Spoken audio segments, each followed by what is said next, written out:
ایک مجاہد معلوم نہیں کس طرح معرکہ شروع ہونے سے پہلے ہی نکل گیا۔ فاصلہ کوئی ایسا زیادہ نہیں تھا۔ یہ مجاہد گھوڑا دوڑاتا اپنے لشکر میں پہنچا اور سپہ سالار ابو عبیدہ رضی اللہ عنہ بن الجراح کو بتایا کہ ابو القدس میں کیا ہوا ہے۔ میں نے یہ نہیں دیکھا کہ رومیوں کا گھیرا مکمل ہونے سے پہلے ہمارے سوار وہاں سے نکل سکے تھے یا نہیں۔ اس سوار نے کہا، اگر نہیں نکل سکے تو ان میں سے کوئی بھی زندہ نہیں بچا ہوگا۔ ابو عبیدہ رضی اللہ عنہ کے چہرے کا رنگ پیلا پڑ گیا۔ انہیں اب احساس ہوا کہ یہ تو جال تھا جو رومیوں نے بچھایا تھا، اور اس عیسائی کو اس لیے بھیجا گیا تھا کہ مسلمانوں کو اس جال میں لائے۔ میلے کو جال میں دانے کے طور پر استعمال کیا گیا تھا۔ ابو عبیدہ رضی اللہ عنہ نے اس عیسائی پر اعتبار کرنے کے علاوہ ایک بھیانک غلطی یہ کی تھی کہ ایک نو عمر آدمی جسے ذرا بھی عملی تجربہ حاصل نہیں تھا 500 سواروں کی کمان دے کر ایک مشکوک مہم پر بھیج دیا تھا۔ اس مہم کے خطرناک ہونے کے امکانات موجود تھے کیونکہ ابو القدس دشمن کے علاقے میں تھا۔ ابو عبیدہ رضی اللہ عنہ کو جب اطلاع ملی اس وقت تقریباً تمام سالار ان کے پاس بیٹھے ہوئے تھے۔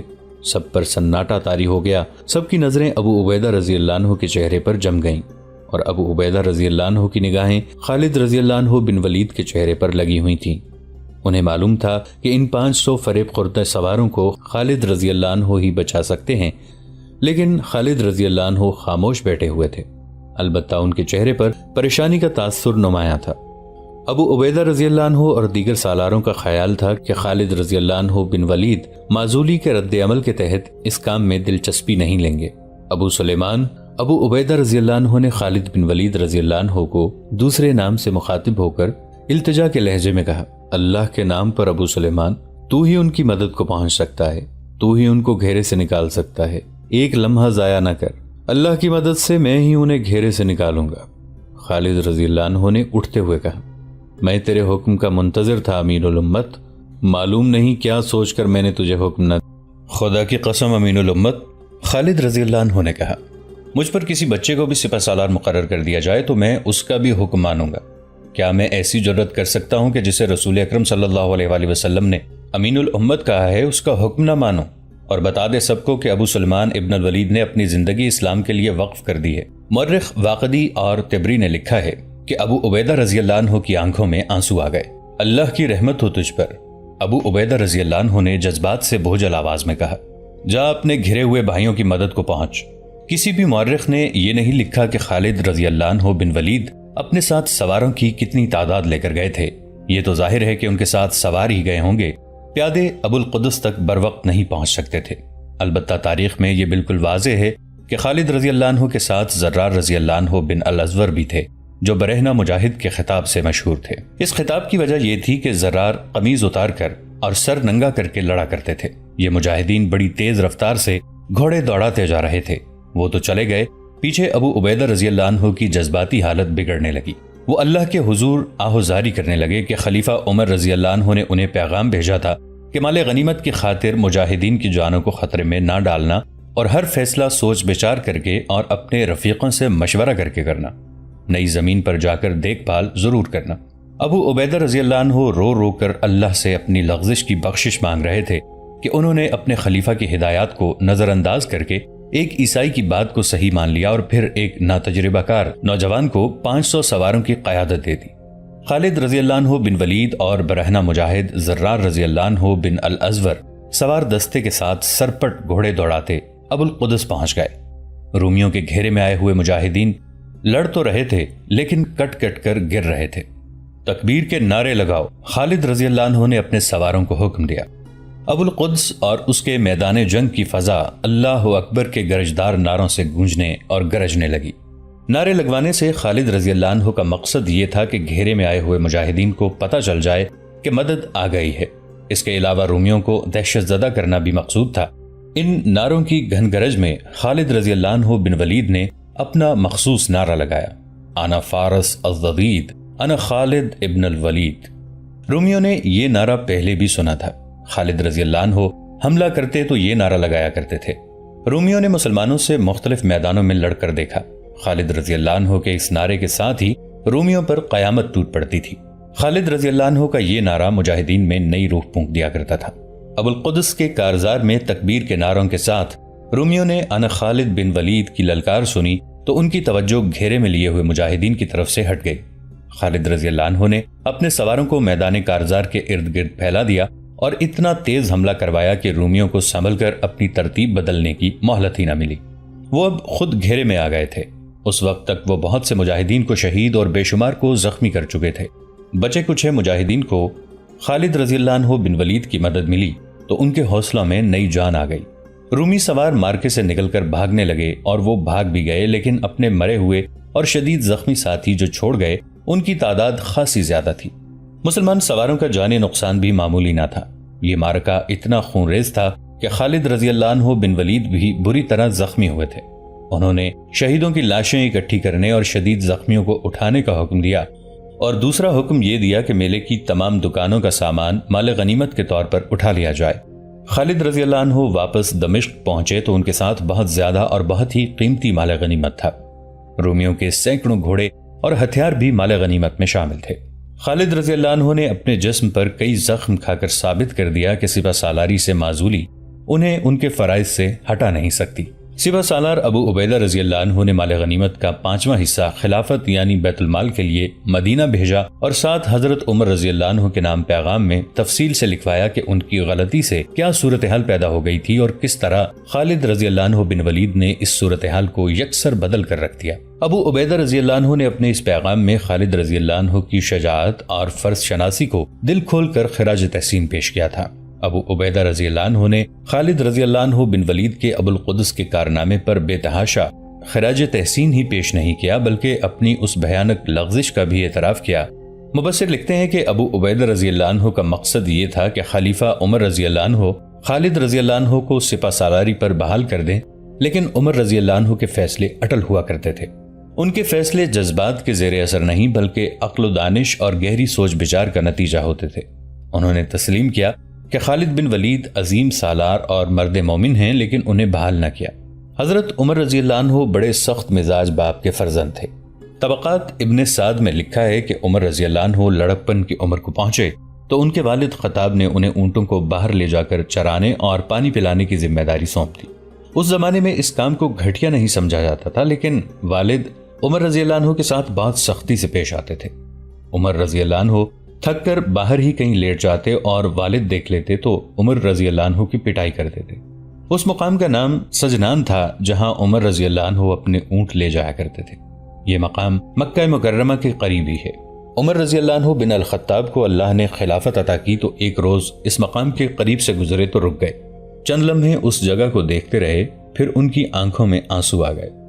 اللہ اکبر، اللہ اکبر۔ حضرت عمر رضی اللہ عنہ نے دونوں ہاتھ پھیلا کر کہا، میں نمدے کا کرتا پہنے ہوئے یہاں اونٹ چرایا کرتا تھا۔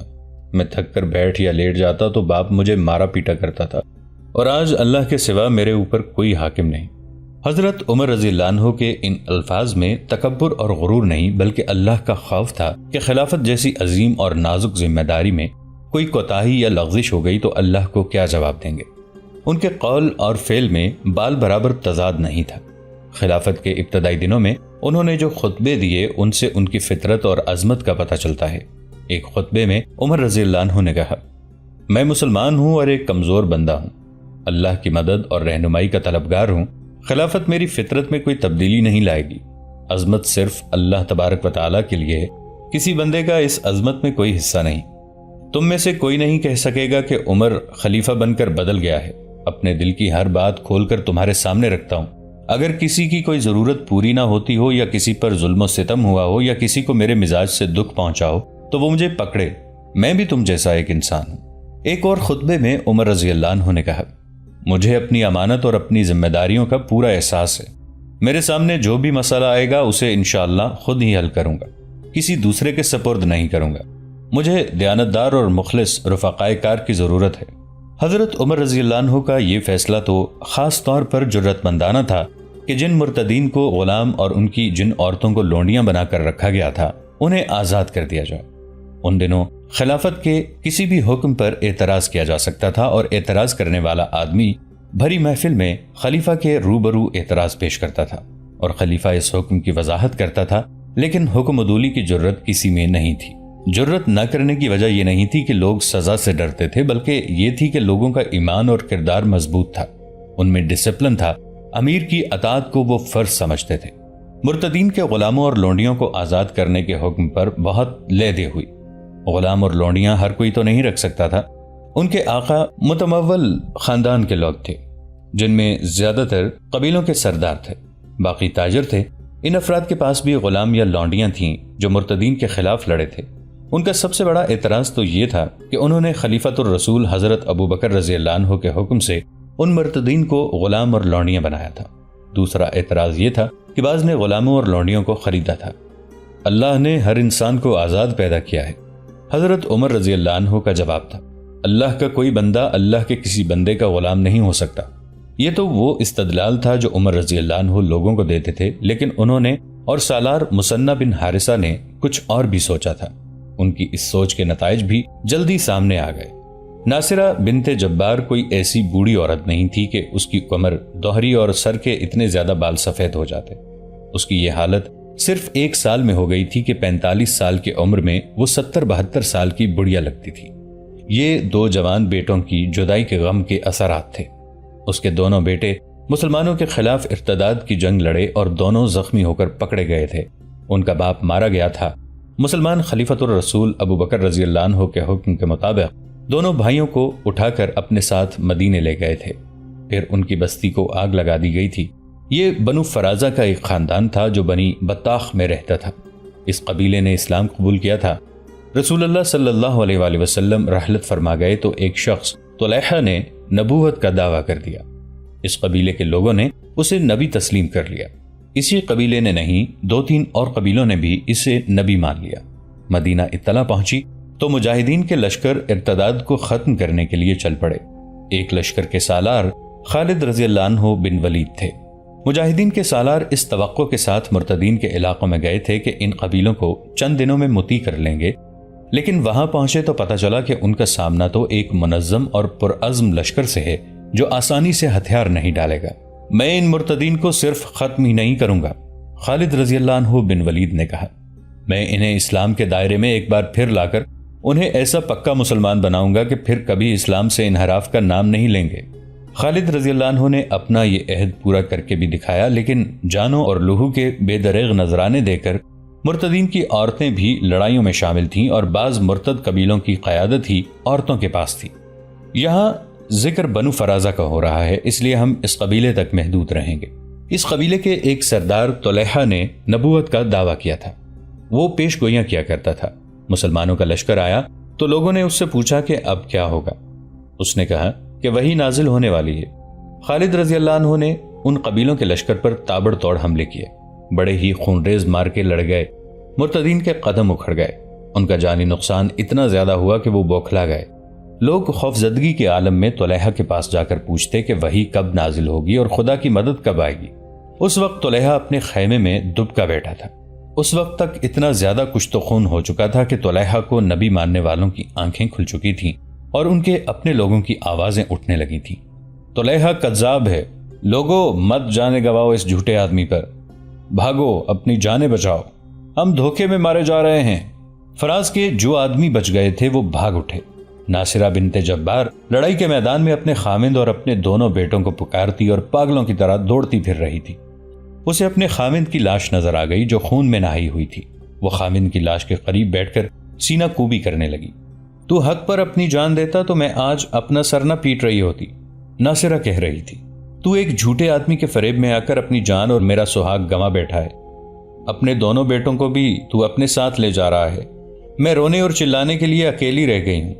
اس نے اپنے بیٹوں کو نہ ڈھونڈا، اپنے خامند کی لاش اور دور دور تک بکھری ہوئی لاشیں دیکھ کر اسے یقین ہو گیا کہ اس کے بیٹے بھی مارے گئے ہیں۔ وہ کچھ دیر اپنے خامند کی لاش پر روتی، بین کرتی اور سینہ کوبی کرتی رہی۔ وہ اچانک چپ ہو گئی اور خلا میں گھورنے لگی۔ اس کے دانت پس رہے تھے۔ وہ اٹھ کھڑی ہوئی اور طلیحہ کے خیمے کی طرف دوڑ پڑی۔ طلیحہ قذاب ہے، وہ چلاتی جا رہی تھی۔ طلیحہ نبی نہیں ہے، کہاں ہے جھوٹا نبی؟ میں اس کا منہ لوچ لوں گی، اس کی کھال ادھیڑ لوں گی، اپنے 2 جوان بیٹوں اور ان کے باپ کے خون کا انتقام لوں گی۔ طلیحہ اپنے خیمے میں تھا، اس کی بیوی نوار اس کے ساتھ تھی۔ خیمے کے باہر ایک گھوڑا اور ایک اونٹ بندھا ہوا تھا، دونوں سواری کے لیے تیار کھڑے تھے۔ خیمے کے ارد گرد وہ آدمی جمع ہو کر شور و غل بپا کر رہے تھے جو مسلمانوں کے ہاتھوں کٹنے سے بچ گئے تھے۔ طلیحہ باہر آؤ، سچے نبی ہو تو معجزہ دکھاؤ۔ ہمیں بتاؤ ہم کیا کریں؟ سچے نبی ہو تو ڈرتے کیوں ہو؟ باہر آؤ۔ یہ لوگوں کی پکار تھی۔ ان کی آوازیں آپس میں گڑمڑ ہو رہی تھیں اور شور بڑھتا جا رہا تھا۔ طلحہ اپنی بیوی کے ساتھ باہر نکلا۔ اس نے اونٹ کو بٹھایا اور اس پر اپنی بیوی کو سوار کرا کے اونٹ کو اٹھا دیا، پھر گھوڑے پر سوار ہوا۔ تم پوچھتے ہو اب کیا کریں؟ طلحہ نے لوگوں سے مخاطب ہو کے کہا، میں بتاتا ہوں، جن کے پاس گھوڑے اور اونٹ ہیں وہ میری طرح ان پر خود سوار ہوں اور اپنے بیوی بچوں کو بھی سوار کرائیں اور بھاگ جائیں۔ ٹھہر جا جھوٹے نبی۔ یہ ناصرہ کی آواز تھی، وہ دوڑی آ رہی تھی۔ میں تیرا گلا گھونٹ دوں گی۔ طلحہ نے گھوڑے کو ایڑ لگا دی اور اس کی بیوی نے اونٹ دوڑا دیا۔ گھوڑا اور اونٹ لوگوں کے ہجوم کو چیرتے نکل گئے اور کچھ دور جا کر نظروں سے اوجھل ہو گئے۔ اس دن کے بعد طلحہ کسی کو نظر نہ آیا۔ یہ ان دنوں کا واقعہ ہے جب ابو بکر رضی اللہ عنہ خلیفہ تھے۔ خالد رضی اللہ عنہ نے کئی اور قبیلوں کو جو قبول اسلام کے بعد مرتد ہو گئے تھے تہے تیغ کیا اور انہیں ذہن نشین کرایا کہ محمد الرسول اللہ صلی اللہ علیہ وآلہ وسلم پر نبوت اور رسالت ختم ہو گئی ہے، اور اب جو کوئی نبوت کا دعویٰ کرے گا وہ جھوٹا اور فریب کار ہوگا، اور تم نے نبوت کا دعویٰ کرنے والوں کو دیکھ لیا ہے۔ خالد رضی اللہ عنہ ہر مرتد قبیلے کے پاس یہ پیغام پہنچاتے تھے، کہاں ہے وہ؟ محمد صلی اللہ علیہ وآلہ وسلم اللہ کے نبی تھے۔ کون سے میدان میں آپ کو شکست ہوئی تھی؟ آپ صلی اللہ علیہ وآلہ وسلم کے گنتی کے چند سو پیروکاروں نے ہزاروں نفری کے لشکروں کو میدان سے بھگایا ہے۔ اب ہمارے رسول اللہ صلی اللہ علیہ وآلہ وسلم ہمارے ساتھ نہیں، لیکن حضور صلی اللہ علیہ وآلہ وسلم کی روح مقدس ہمارے ساتھ ہوتی ہے اور ہم ہر میدان مار لیتے ہیں۔ اس کا اثر یہ ہوا کہ مرتدین اثر نو حلقہ بگوش اسلام ہونے لگے۔ خالد رضی اللہ عنہ نے طلحہ کی نبوت کو ملیا میٹ کر دیا اور بنو فرازہ کو جو ایک طاقتور قبیلہ تھا کمزور کر دیا، تو یہ امید پیدا ہو گئی کہ ارتداد کا فتنہ چند دنوں میں کچلا جائے گا۔ لیکن ایک عورت زہر سے بھری ہوئی ناگن کی صورت میں سامنے آ گئی۔ اس کا نام ام زمل سلمہ بنت مالک تھا اور سلمہ کہلاتی تھی۔ کچھ عرصہ پہلے کا واقعہ ہے کہ جب رسول اللہ صلی اللہ علیہ وآلہ وسلم زندہ تھے، مشہور صحابی سالار اسامہ رضی اللہ عنہ کے والد زید بن حارثہ بنو فرازہ کے علاقے میں سے گزر رہے تھے۔ تاریخ میں یہ پتہ نہیں ملتا کہ وہ اس علاقے میں کیوں گئے تھے۔ ان کے ساتھ چند ایک آدمی تھے۔ بنو فرازہ مسلمانوں کا دشمن قبیلہ تھا۔ اس کے سردار تو مسلمانوں کے دشمن تھے ہی، لیکن سرداران کے خاندان کی ایک عورت ام قرفہ فاطمہ بنت بدر کے دل میں مسلمانوں کے خلاف نہ جانے کیوں اتنا زہر بھرا ہوا تھا کہ وہ دوسرے قبیلوں میں بھی مسلمانوں کے خلاف زہر پھیلاتی رہتی تھی۔ وہ خوبصورت عورت تھی اور چال باز بھی۔ اس کی زبان میں ایسا جادو تھا جو اس کے زبان سے نکلے ہوئے ہر لفظ کو اس کے بدترین دشمن کے دل میں بھی اتار دیا کرتا تھا۔ اس عورت کو کسی نے بتایا کہ کچھ مسلمان وادی القرا میں جا رہے ہیں۔ فاطمہ بنت بدر قبیلے میں بگولے کی طرح گھوم گئی۔ بنو فرازہ کے بہت سے آدمی مسلح ہو کر وادی القرا میں جا پہنچے اور زید رضی اللہ عنہ اور ان کے ساتھیوں کو للکارا۔ ان مسلمانوں نے مقابلہ تو بے جگری سے کیا، مگر مد مقابل آدمی زیادہ تھے۔ تمام مسلمان شہید ہو گئے۔ بنو فرازہ کے آدمی ان سب مقتولین کی جامع تلاشی کے بعد سارا مال غنیمت لے گئے۔ ان کے جانے کے بعد لاشوں میں سے ایک لاش نے حرکت کی۔ وہ زید رضی اللہ عنہ بن حارثہ تھے۔ انہوں نے دم ساتھ لیا تھا۔ وہ شدید زخمی تھے، زخم گہرے تھے۔ قاتل انہیں مردہ سمجھ رہے تھے۔ زید رضی اللہ عنہ اٹھے اور جس طرح وہ زخموں سے چور جسم کو گھسیٹتے ہوئے مدینہ پہنچے، وہ قوت ارادی کی ایک حیران کن مثال ہے۔ مدینہ پہنچ کر زید رضی اللہ عنہ نے رسول اللہ صلی اللہ علیہ وآلہ وسلم کو بتایا کہ بنو فرازہ کے آدمیوں نے ان کے تمام ساتھیوں کو قتل کر دیا ہے۔ رسول اللہ صلی اللہ علیہ وآلہ وسلم نے اسی وقت جوابی کارروائی کرنے کی بجائے فرمایا کہ زید کے زخم ٹھیک ہو جائیں تو یہ خود انتقامی کارروائی کریں گے۔ زید رضی اللہ عنہ بن حارثہ کے زخم جلدی ٹھیک ہو گئے۔ رسول اللہ صلی اللہ علیہ وآلہ وسلم نے انہیں مجاہدین کا ایک لشکر دے کر انتقامی کارروائی کے لیے بھیجا۔ زید رضی اللہ عنہ نے بنو فرازہ پر بڑا شدید حملہ کیا۔ اس قبیلے نے زید رضی اللہ عنہ بن حارثہ کے ساتھیوں کو بے گناہ قتل کیا تھا، اس لیے زید رضی اللہ عنہ کے قہر و غضب کا یہ عالم تھا جیسے وہ آسمانی بجلی بن کر بنو فرازہ پر گرے ہوں۔ بنو فرازہ نے جم کر مقابلہ کیا، لیکن انتقام کی آگ میں بھڑکتے ہوئے مجاہدین نے ان کے قدم جمنے نہ دیے۔ دوستو، آج کے لیے اتنا ہی۔